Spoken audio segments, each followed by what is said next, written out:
Sutherland here, Naturopath and FX Medicine Ambassador.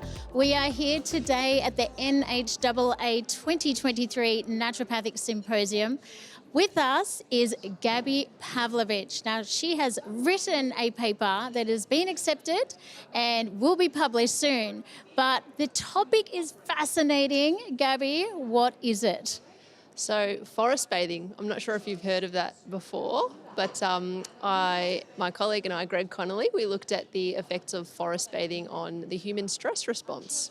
So I'm actually a little confused because I hear the terms like nature bathing, forest bathing, green time, but what is the definition of forest bathing exactly?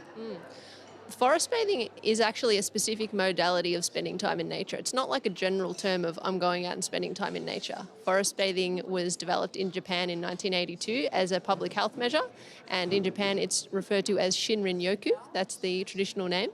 Forest bathing, it's a specific modality where you're actually getting immersed in nature and you're getting your senses involved. So you're, smelling all the smells of the trees and the foliage, and you're hearing the sounds of the birds, and you're feeling the leaf litter beneath your feet and all that kind of thing. And you're going at a pace that is slow and steady, and you're actually taking in that forested environment, as opposed to you're just trekking up there, got to get to the top of the mountain. It's not a hike. It's a little bit more mindful than that.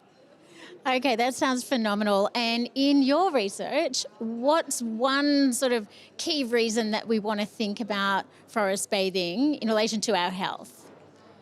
Well, there's so many, and the research shows that there are so many reasons that forest bathing is good for us. But I looked in particular about the stress response and how spending time in forested environments can actually improve our stress. I was very inspired by the people's struggles throughout lockdowns and realising that not being able to go outside and spend time in nature was obviously having huge effects on their mental health and their ability to regulate their stress response.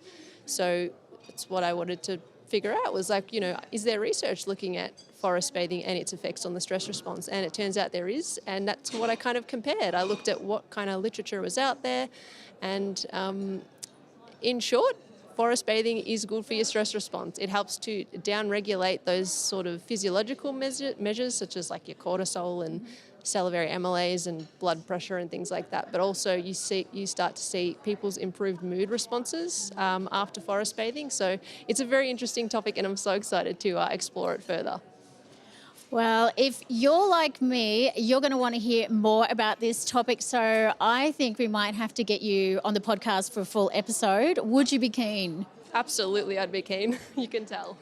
Okay, it sounds like we're going to hear more from Gabby on the podcast soon.